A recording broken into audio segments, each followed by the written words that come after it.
I've been a part of the FNAF fandom since the game was first released. I've seen as the fandom rose and how it fell. Most of all, I'm beginning to see FNAF in the new generation, Gen Alpha.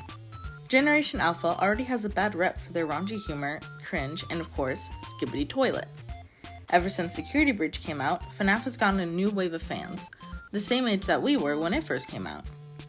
I've seen my youngest brother get into the franchise because of Security Breach, and here I am today to tell you the noticeable difference of not only the fans, but the franchise as a whole.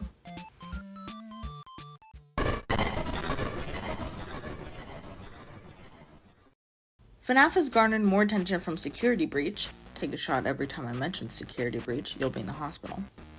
When it was released in December of 2021, it was all the rage on TikTok. Tons and tons more people began to flock to the franchise and the absolute dumpster fire that was Security Breach. Many of these fans were teenagers who started to fall in love with the different personalities each character had. Mainly, Freddy. Have you ever heard of a monkey? You're supposed to be on lock. Job, super shit. The amount of love for Freddy by fans, new and old, was intense, and I couldn't look through the FNAF tag without seeing one TikTok about wanting to plow Freddy. It was dark times. But it was also COVID, and COVID gave people time to do random shit, like study on FNAF lore, and learn about their rich history from their neurodivergent friends, like me. On the other side of the spectrum, FNAF fans who were there since the beginning of Dawn began to see their bullies and abusers fall in love with the very fandom they were victimized for being a part of. Many older fans began to gatekeep the franchise, attempting to shoo away any newcomers who didn't get the appeal of the older games. Many of the newer fans made similar content to the older ones, skits, art, cosplay, and of course, ships. In the end, the divide between new fans and old fans settled down, but then a new player arrived, Gen Alpha. I began to notice Gen Alpha talking more about FNAF content about a year or so after Security Breach came out. They began to joke about the characters and accept the lore as something that was. Now this is very different from the older fans, who knew that the lore was an absolute shit and constantly changing based on each individual's own interpretation of the events that unfolded in each game. William Afton was never Vincent to Gen Alpha. Michael was never a bald guy in a security outfit, and Springtrap/Foxy and Mangle were never a ship. This, plus the fact that they're children, and Security Breach not really being a horror game, gives the younger fans a different type of experience than we grew up with, which has affected the way they viewed the series. Gen Alpha takes this series less seriously than older fans. With how far horror's advanced since FNAF 1, and with unadulterated access to the internet, Gen Alpha's unfortunately seen far worse shit than the older FNAF games. These games aren't scary to them, they don't hold a place of nostalgia or intense interest like older fans have. These games are silly, and the lore behind them is silly. The fandom has a tendency to make these characters silly, including our favorite child murderer and his fursuit, so Gen Alpha views it as silly. FNAF isn't a scary horror game full of deaths of children who never got to reach double digits. It's a horror game full of convoluted lore and silly animatronics who are fun. Even the FNAF movie leans a bit more into the fun side rather than anything serious. Mike and William's storyline is taken seriously, but the movie is mostly just silly and fun.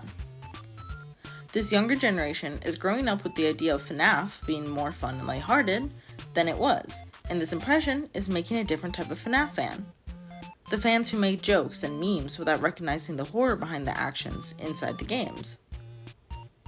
While this generation is full of children that don't understand the horrors of it yet, when we were children, we still understood the horrors of FNAF. Plenty of videos were still silly and memey, but many were serious and delved deeper into the horrible feelings of murdered children. And also, we had an addiction to make William a good person? Maybe that was just the creepypasta kids. Springtrap and the Lyle, but I don't know.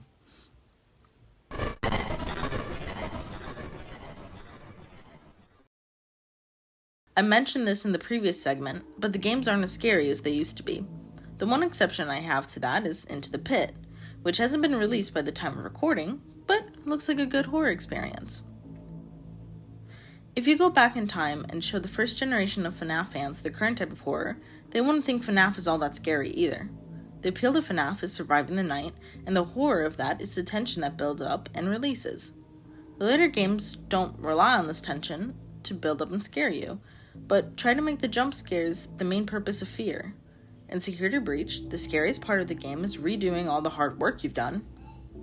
And the endos.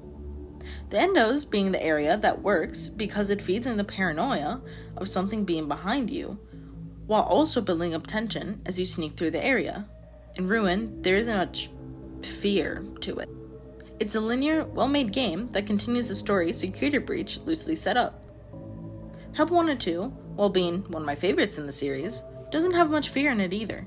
The scariest game is First Aid. You're stuck in a confined space, completely helpless, as animatronics crawl towards you. Interesting, how very reminiscent of the first games. The open world aspect that the 2 recent FNAF games have been going for fails at capturing the fear and adrenaline that the first 5 or so games accomplished in its prime. I've had more fun watching YouTubers break the new games than watching them play the game normally. Freddy! Freddy! Oh my god, Freddy! Aesthetically, FNAF has begun to transition to more of a modern technology-based look. FNAF is no longer just a pizzeria with animatronics, except for FNAF 2, which didn't really have a kitchen. But it's a ginormous pizzaplex that's bigger than every last-standing mall put together. Kids would have a blast here, realistically, but it just doesn't feel like Five Nights at Freddy's anymore. In my head, FNAF is a franchise with old-timey looking animatronics and a classic pizzeria-esque setting. Sister Location is one of my favorite games in the franchise, and it doesn't have this aesthetic. But I was fine because it was a rare, one-off thing. Sure, FNAF 4 takes place in a house, but the overall plot takes place in a pizzeria back in 1983. FNAF 3 is a horror attraction, but you can still tell it's a rundown pizzeria. Security Breach and onward doesn't look like it takes place in a pizzeria whatsoever. It looks like a modern, sleek mall that's all corporate. It doesn't have the same homey, small business owner vibes that the previous games do. Unfortunately, it's beginning to feel like FNAF is growing up along with its older fans, in the worst way possible. Along with this, I miss the vibes of the older FNAF games. The newer FNAF games feel like they belong in the modern world, which is fine, but it makes it much harder to escape and enjoy the games when you're trying so hard to forget that the same thing is currently happening in your current world. New AI, brighter colors, more technology, larger portions of everything, advertisements everywhere. It's overwhelming. FNAF used to make fun of the shameless corporatism of its in-universe owners and companies that are like them, using satire. But this doesn't feel like satire anymore, whether it be because you can find most of the marketable items in stores, or because the universe has become so similar to reality that it doesn't feel like satire anymore. I don't know. But it's sad when I see something marketable in-game and no longer jokingly ask, when will this be sold IRL? Because I know it will be.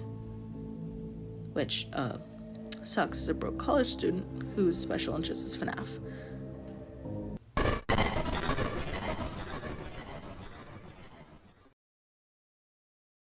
Now, this section will be relatively quick. If you know anything about FNAF, you know it has lore. The main selling point is its lore, and the absolute absurdity it is, along with the dumpster fire it's become. I don't want to shit on Scott's writing at all. It's clear to me. He was a game first, story second kind of man, which is fantastic, as it's created absolutely stellar games. He wanted to make the fans happy and put little bits and pieces of lore into his games. It was fun, but wasn't the most thought out plan. The greatest divide I've seen in this fandom really comes from the lore. There are 3 types of fans with FNAF lore. Type 1, the one who cares a little too much. This person usually is part of the older generation. Type 2, the one who cares about the lore, but if they see something inaccurate, they'll shrug it off. That's kind of me. This one is, again, probably part of the older generation, or part of the migrated generation. aka the TikTokers who came in during security breach. And finally, the type that doesn't really care doesn't really know the lore. If this person isn't part of the migrated generation, they're probably the youngest generation. This is a type I've begun to see rise with the new wave of fans. They'll know the lore and laugh about it, but they don't really care too much about it. Usually the newer fans will know about William Afton, or William Appleton, as my brother says sometimes. And how he murders 5 children and then gets spring locked, and something about Remnant and him never dying, and then Michael Afton. Obviously, there's 5 extra hours of lore they don't know, along with ever-changing theories always coming out to solve the unsolvable. But they aren't as in-depth with the lore as the older generation.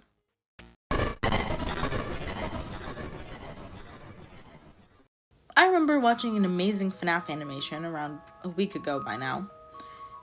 When I went to the description to read it and subscribe to the animator, I noticed them saying how it's their final farewell, as FNAF lore doesn't interest them anymore.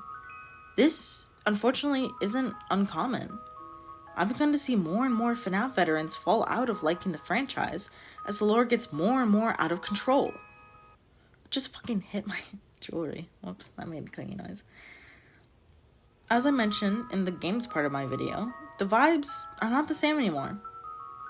It's gotten to the point where the new FNAF fans are those who are invested in the modern day look, the personalities, and the lore, versus the old FNAF fans who were invested in the old-timey look, the personalities of characters that the fandom created, and the relatively simple lore.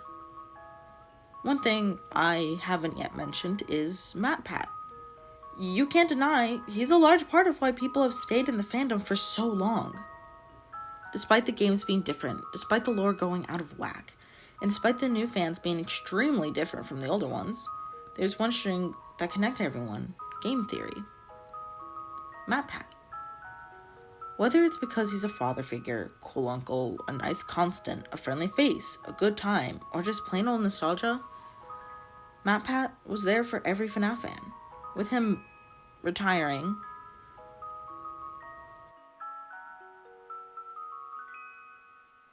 him mostly retiring, it's safe to say that the FNAF fans staying there for MatPat's presence overall left the fandom.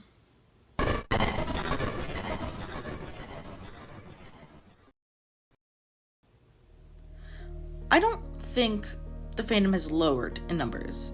I think there's an overall net gain in the fandom numbers. Even still, the types of fans are changing along with the types of media. I hardly see anyone just play FNAF to play it. They need some challenge, or they're trying to break the game in some way. Perhaps they're just speedrunning it. I've had to dig deep to find animations, AMVs, etc. because people aren't making them as much as they were. Unlike the older generation, this newer one hasn't really been creating like the older one was. Perhaps it's because of them getting bullied off the internet for making something that isn't good nowadays. Or maybe it's because they've glued themselves to their electronics rather than taking time to draw a little bit or make a little song. Either way, the newer generation isn't getting the same type of content that the older generation was, which changed how the generation perceives the very same franchise. While older fans take it more seriously while having its fun moments, the younger ones take it as something funny and dramatic, only occasionally taking some of it seriously. Seeing FNAF grow and practically become a shell of what it once was hurts.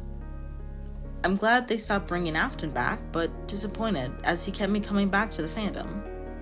I can't say I'm going to leave this fandom. No, my brain wouldn't allow me to do something like that. Plus, I found a new attachment. We're growing. We're older now. It's been a decade since this game first came out. I moved to another state in 3rd grade when it came out. Now, I'm moving to a city for college in the fall. I'm grateful for FNAF to exist, and I'm sad to see it change. I look at my youngest brother and see how different FNAF is to him, but I do see one similarity: passion. I may not like what FNAF is turning into, but why should I try to stop what the younger generation enjoys.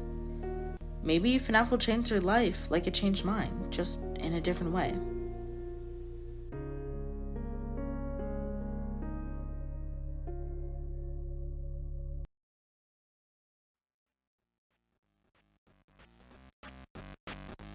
Until then, I'll be waiting for Into the Pit to release to see my beloved Spring Bonnie. Help, this fucking purple man, his persona has been a special interest of mine since he was introduced. Also, I finally got the security logbook and it's been so entertaining recently. Anyways, gonna ignore my autistic rambling. We don't need to hear that. We're not here for that. So, I'll head out now. Make sure to keep yourself safe, everyone. Stay strange.